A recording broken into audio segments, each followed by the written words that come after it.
Hey guys, it's me here with your weekly update. I just wanted to start off by just sharing with you guys, actually, I think KidVenture Outside has been going really, really well.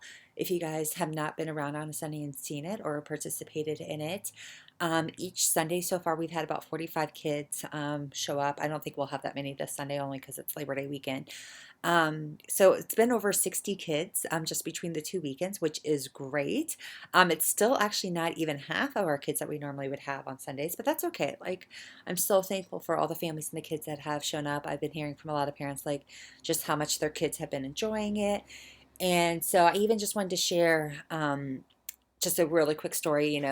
This past Sunday we taught about how kids can hear God's voice, and we had them practice hearing, just listening for God's voice. And one night, I think it was like Sunday night or Monday night. So it was right after Kid Venture. One of the kids came running downstairs going, Mom and Dad, like Jesus spoke to me last night. And the parents were like, what are you talking about? And so this kid just related, like, Jesus said this to me. And, at first the mom's kind of like, I don't know. But I guess the dad just sat down and talked with her and was like, yeah, you know what? Jesus spoke to your mom and I in like very similar ways. So it was just really sweet to hear. I mean, honestly, just knowing how excited this little girl was about Jesus speaking to her, that she was able to recognize it, and that she even then was willing to share it with her family. So, kudos to everybody so far who's been leading under the tents with our kids. Yeah, you guys are doing a great job. You're getting through. The kids are learning, and they are very happy about it. So I just want to say thank you guys. The hard part is there's only 4 weeks left of Kid Venture Outside.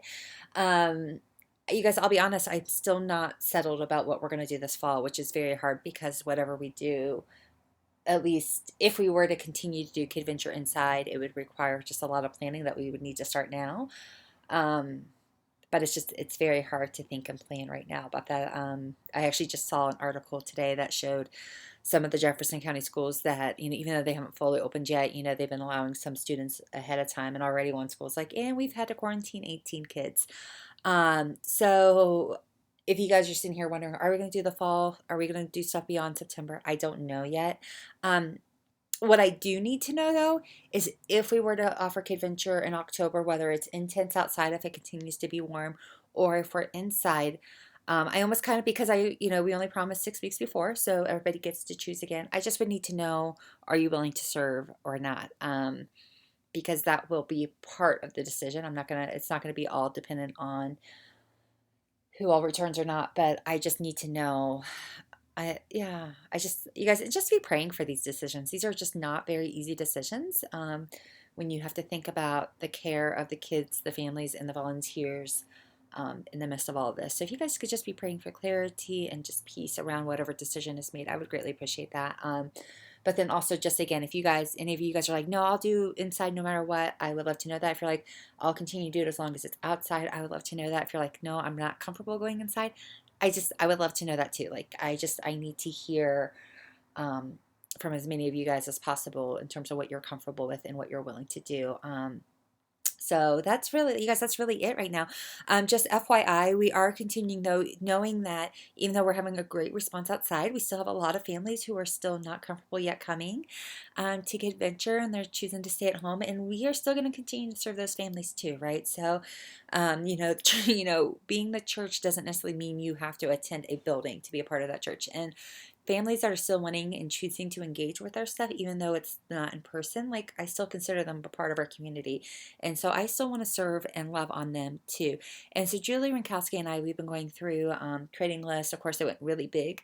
And then, of course, we've been narrowing down things. But if there's some of you guys who are still at home and you're like, man, I'm still at home, I'm not ready to come back, but I'm willing to help out behind the scenes. I know some of you guys have helped with preparing things, but or even if it's like, I'll help like record little videos, doing an object lesson for the kids or introducing the big idea, so we can just kind of beef up some of our online presence stuff. Or if you're like, I can do social media, anything like that, I just would love to know. Because basically at this point, it's almost like we're running two different kids ministries.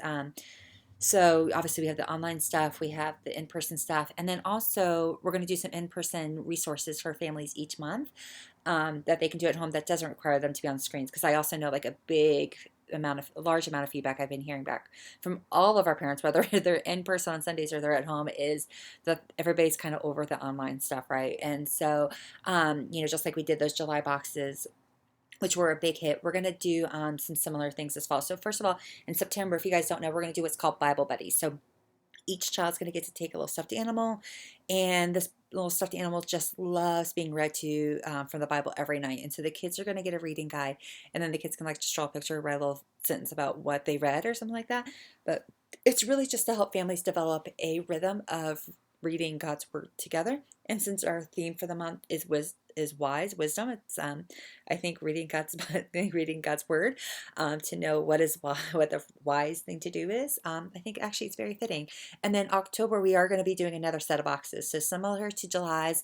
But instead of crafts, I think it's going to be like science activities or science crafts or something like that. So should be lots of fun. We're working out all the details for that now, and I'll let you guys know. You guys can sign up for it on the app right now, even though we don't have all the details. If you're like, man, I want the box, I don't care what's in it, you can go ahead and sign up for it now, and then we'll keep you updated as we figure out and finalize everything that's actually going to go in the box. So, this time around though, for the box, we will have a toddler option. So I think it might be more of a sensory bend experience because with toddlers, it's a little hard to.